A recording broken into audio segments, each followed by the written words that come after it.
Hello guys, welcome to my YouTube channel. কেমন আছো তোমরা? এখন আমরা কথা বলবো হচ্ছে একটি ডকুমেন্টারি সিরিজ নিয়ে, যেটা হচ্ছে Nayanthara the beyond fairytale, beyond the fairytale. তো এটা নেটফ্লিক্সে রিলিজ হয় 18ই নভেম্বর। তো সেই ডকুমেন্টারি সিরিজটা দেখলাম। কেমন লাগলো এটা নয়নতারা বিয়ন্ড দ্য ফেরিটেল, সেটা নিয়ে কথা বলবো। চলো ভিডিওটা শুরু করা যাক। কেমন হলো এই ডকুমেন্টারি সিরিজটা? তো এই ডকুমেন্টারি সিরিজটা, আমার ডকুমেন্টারি সিরিজ সবসময় দেখতে ভালো লাগে, ঠিক আছে? সেটা মানে খারাপ এক্সিকিউশনের সাথে হোক বা যেরকমই দেখা, আমার কিন্তু ভালো লাগে। এবং এই সিরিজটাও কিন্তু আমার যেটুকু আমি দেখেছি আমার কিন্তু ঠিকঠাক লেগেছে, ঠিক আছে, ভালো লেগেছে। হ্যাঁ, এই সিরিজটার মধ্যে ডিটেলিং অনেক কম আছে, কারণ ডকুমেন্টারি সিরিজ মানে আমরা সবসময় জানি যে পুরনো কিছু মানে ভিডিওস আমরা দেখতে পাবো, যেগুলো অরিজিনাল ভিডিওস, ঠিক আছে। স্ট্রাগল ডেটে যে ভিডিওগুলো মানে সচরাচর দেখতে পাই, যেমন রাজমৌলির যখন আপনি দেখবেন রাজমৌলির ওপর যে ডকুমেন্টারিটা বেরিয়েছিল নেটফ্লিক্সে, তাতে আমরা দেখেছিলাম যে রাজমৌলি কি করে মানে তার পুরো ফ্যামিলির যে মানে একটা ইনভলভমেন্ট তার ফিল্মের মধ্যে থাকে, সে কিভাবে সেখান থেকে উঠেছে, কিভাবে সে ফার্স্ট চান্স পেয়েছে, তারপরে তার ফিল্ম মেকিংয়ের টাইমেরও কিছু ভিডিওস আমরা দেখতে পাই যেগুলো রিয়েল ফুটেজ। তো এই নয়নতারার যে ডকুমেন্টারিটা, এখানে রিয়েল ফুটেজ একদম নেই, ঠিক আছে। একদম স্টার্টিংয়ে আমরা দেখতে পাই ছোটোবেলার কিছু শর্ট, ঠিক আছে, যেগুলো আমার মনে হয় ওগুলো করে বানানো হয়েছে। এবং তারপরে আমাদের একদম মানে যে ফিল্মের কিছু সিনস, কিছু গান, ঠিক আছে, গানের ভিডিও কিছু বা মুভির কিছু সিনস, সেইগুলো আমরা দেখতে পাচ্ছি। এখানে কিন্তু রিয়েল ফুটেজ আমরা দেখতে পাচ্ছি না, যে নয়নতারা একসময় মানে কলেজে যখন পড়তো সে কীভাবে ফার্স্ট চান্সটা পেলো, সেখানকার যে রিয়েল ফুটেজ সেগুলো কিন্তু এখানে ইউজ করা হয়নি। এবং এই ডকুমেন্টারিটা কিন্তু খুবই শর্ট, একটা মানে 1 ঘন্টা 10 মিনিট না 20 মিনিট 22 মিনিটের একটা ডকুমেন্টারি সিরিজ, যেটা কিনা দেখতে গেলে 80 মিনিট, আমাদের এখানে মিনিটে যদি হিসাব করি 80 মিনিটে, তো খুবই ছোট। এবং এই যে সিরিজটা সেটা কিন্তু বেশি মানে ফোকাস করা হয়েছে জাস্ট ওপর দিয়ে, মানে একদম ডিটেলিংয়ে কিছু অতটা যায়নি। জাস্ট নয়নতারা কলেজে পড়তো, সেখান থেকে সে ফার্স্ট চান্স পেলো এবং তার একটা এক্স বয়ফ্রেন্ড ছিল যার সাথে তার ব্রেকআপ হলো, তারপরে লাইফ মানে সব কিছু কথার মাধ্যম দিয়ে শেষ হয়ে যাচ্ছে। কিছু কিন্তু আমরা রিয়েল ফুটেজ দেখতে পাচ্ছি না, যেগুলো আমরা সচরাচর অন্য ডকুমেন্টারি সিরিজে আমরা দেখি যে রিয়েল ফুটেজ সবসময় ইউজ হয়। আপনার কিছুদিন আগে আরও একটা সিরিজ এসেছিলো, যেটা একটা মানে ডাকুর ওপর, ডাকাতের ওপর, ওই আমাদের নামটা ভুলে যাচ্ছি আমি, কি বেশ নাম, ভিরানা টাইপের কি নাম, ওই তামিল সাউথেরই চেন্নাইয়ের একটা খুব বড় ডাকাত ছিল, ঠিক আছে, যার উপর একটা ডকুমেন্টারি এসেছিল কিছুদিন আগে, সেটাও নেটফ্লিক্সেই মেবি এসেছিল। তো তাতেও আমরা দেখেছিলাম, তারও কিন্তু কিছু স্টক ফুটেজ আমরা দেখেছিলাম, রিয়েল ফুটেজ। কিন্তু এই নয়নতারার এটাই আমি প্রথম কোনো ওয়েব সিরিজ দেখলাম যাতে রিয়েল ফুটেজ নেই। হ্যাঁ, বলা যায় আমরা এতেও দেখেছিলাম অনেকটা, ওই সালমান খান এর বাপের যে ডকুমেন্টারিটা এসেছিল, সালিম জাভেদ যে ডকুমেন্টারিটা এসেছিল, ওতেও কিন্তু খুব একটা হেভি রিয়েল ফুটেজ আমরা দেখতে পাইনি, সবই কথার মাধ্যমে দেখেছিলাম। কিন্তু তাও ওতে কিছুটা মানে পোর্শন আমরা তাও দেখেছিলাম যে রিয়েল ফুটেজ ইউজ করা হয়েছে। এখানে কিন্তু তাও নাই। তবে আমার এতে কোনো প্রবলেম নেই, ঠিক আছে। আমি জাস্ট দেখার হয় দেখেছি যে ডকুমেন্টারি সিরিজ একটা আসছে, ঠিক আছে, সেটা দেখবো। এবং নয়নতারা সে কিভাবে লেডি সুপারস্টার হলো এইটা ভেবেছিলাম যে হয়তো দেখাবে, কিন্তু এটা অনেকটা এটা দেখায়নি, জাস্ট কথার মাধ্যমে দিয়ে দেখিয়ে গেছে। তবে হ্যাঁ, কথাটা যেটুকু মানে কনভারসেশনটা আমরা দেখতে পেলাম, জানতে পারলাম বা শুনতে পেলাম, সেটা হলো যে সে কিন্তু এমন একটা স্টার, ঠিক আছে, লেডি স্টার, যে কিনা মানে এই মেল ডমিনেন্ট যে ফিল্ম ইন্ডাস্ট্রি হয়, ঠিক আছে, সেটা থেকে কিন্তু সে বেরিয়ে নিজের একটা জায়গা তৈরি করেছিল, যেটা কিনা বলা যায় অন্য সব হিরোইনদের জন্য একটা ইন্সপিরেশন। এবং তাকে বডি শেমিং করা হতো, ঠিক আছে, এবং তার মানে বডি নিয়ে কথা হতো, সে বিশালবার প্রচুরবার তার মানে তাকে নিয়ে ট্রোল হয়েছে। কিন্তু তাও সে এই সব ঝামেলা পাড়িয়েও কিন্তু সে একটা লেডি সুপারস্টারের ট্যাগ পেয়েছে। এবং তার জন্য কিন্তু তার মেহনত, তার খাটনি, সেটা মানে সাক্ষী, ঠিক আছে। এবং সে মানে এমন নয় যে ইন্ডাস্ট্রিতে এসছে জায়গা পেয়ে গেছে, সে একটা আউটসাইডার, ঠিক আছে। সে যেভাবে এসে এখানে একটা লেডি সুপারস্টারের ট্যাগ পেয়েছে, সেটা কিন্তু অনেক হিরোইনদের স্বপ্ন। তো আমি বলবো যেটুকু দেখিয়েছে মানে হয়তো রিয়েল ফুটেজ ইউজ করা হয়নি, ঠিক আছে, কিন্তু কথার মাধ্যমে আমরা দেখতে পাচ্ছি যে না, সে অনেক স্ট্রাগল করেছে। এবার এখানে বেশি ফোকাস করা হয়েছে তার লাভের ওপর, ঠিক আছে, তার যে রিলেশনশিপ, যেটা তারপরে বিঘ্নেশ শিবানের সাথে হয়, ঠিক আছে, সেটার উপর একটা টাইমের পর ডকুমেন্টারি সিরিজটা পুরো সেটার উপর ফোকাস করে আমরা দেখতে পাচ্ছি যে যখনই বিঘ্নেশ শিবান সেটাতে ঢুকে পড়ে, এবার শুধু রিলেশনশিপ নিয়ে কথা হয়, আর কিন্তু স্ট্রাগলের দিকটা অতটা যায় না, ঠিক আছে। আমরা স্ট্রাগলের দিকটা তখনই দেখতে পাই যখন বিঘ্নেশ শিবান ওই ডকুমেন্টারির মধ্যে আসে না, তার আগে পর্যন্ত আমরা দেখতে পাই তার সাথে কি কি হয়েছে, দেখতে পাই, সরি, শুনতে পাই, ঠিক আছে, তার রানা দাগুপাতির কথার মাধ্যমে, কিছু ডিরেক্টরস মাধ্যমে, ঠিক আছে, অ্যাটলি ছিল, তাপসী পান্নু আছে, অনেকজন আছে, অনেকজনের এখানে ক্যামিও আছে। তো তারা এক সময় বলছে, আমরা শুনতে পাচ্ছি। এবং নয়নতারা নিজের স্ট্রাগলটাকে আমাদের সামনে তুলে রাখছে, যেটা কিনা ইমোশনালি অতটা হয়তো অ্যাটাচ করে না। হ্যাঁ, লাস্টের দিকে কিছু মিউজিকের কারণে ইমোশনটা আমরা বুঝতে পারি, ঠিক আছে, সেই ইমোশনাল অ্যাটাচমেন্টটা হয় কিছুক্ষণের জন্য, তারপরে আবার সরে যায়। তো সে বিশাল স্ট্রাগল করেছে এবং সে অনেক কিছু সহ্য করে পার করে তবে কিন্তু এই জায়গাটায় সে পৌঁছেছে।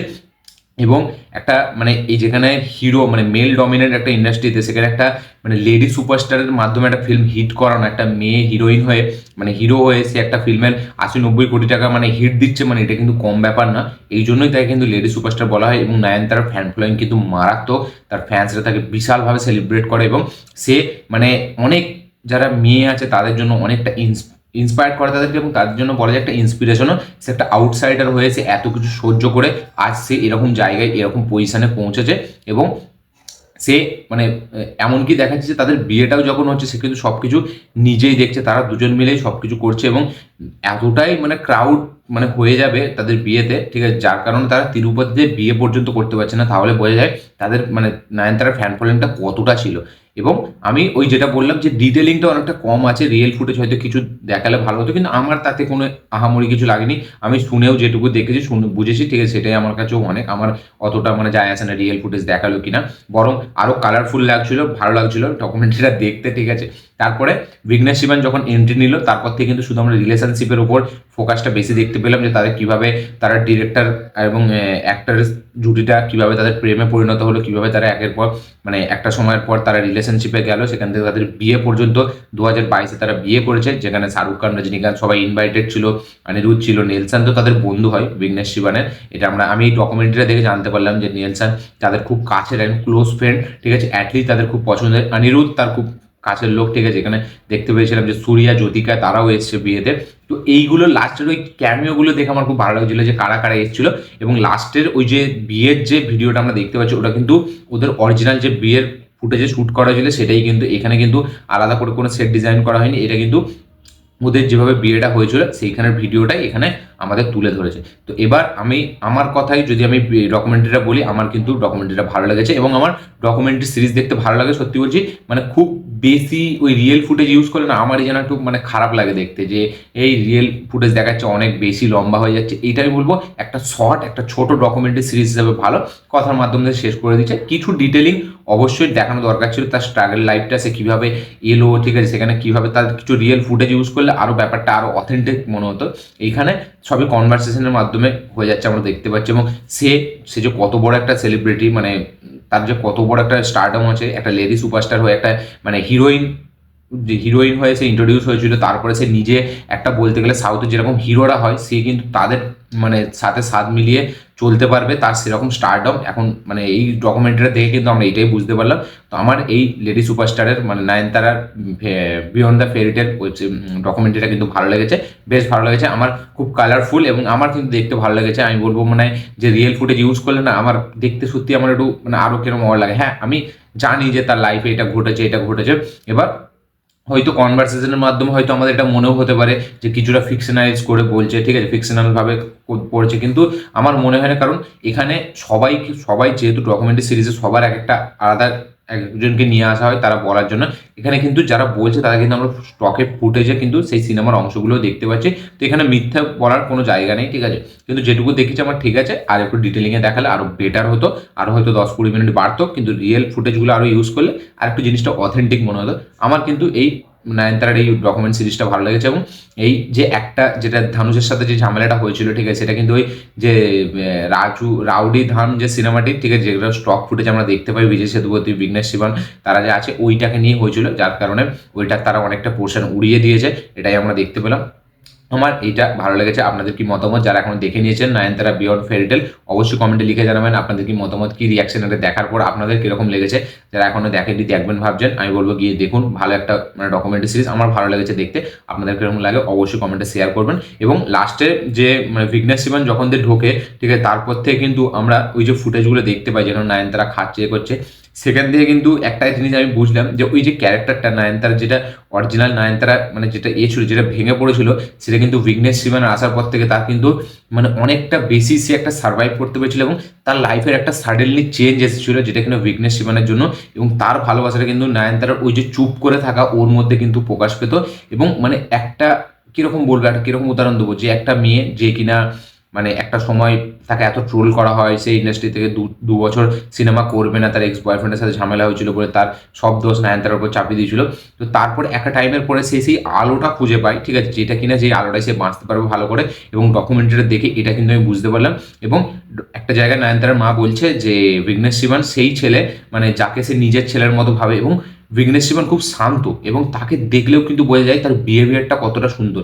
এবং তার সাথে কিন্তু বিজয় সেতুপতি, নেলসনের বিশালভাবে বন্ধুত্ব। এবং হয়তো ওই জন্যই নয়নতারার সাথে সে আরও খুব পারফেক্ট, ঠিক আছে, সে খুব শান্ত, সে সব কিছু মানিয়ে নিয়ে চলতে পারে, সে রেগে যায় না, এটা আমরা সব দেখতে পাচ্ছি। এবং বিঘ্নেশ শিবন না খুব সুইট একটা বয়, এই ডকুমেন্টারি দেখে আমরা বুঝতে পারলাম। এবং তার মধ্যে সেই ইনোসেন্সটা আছে, দেখে খুব ভালো লাগলো এটা।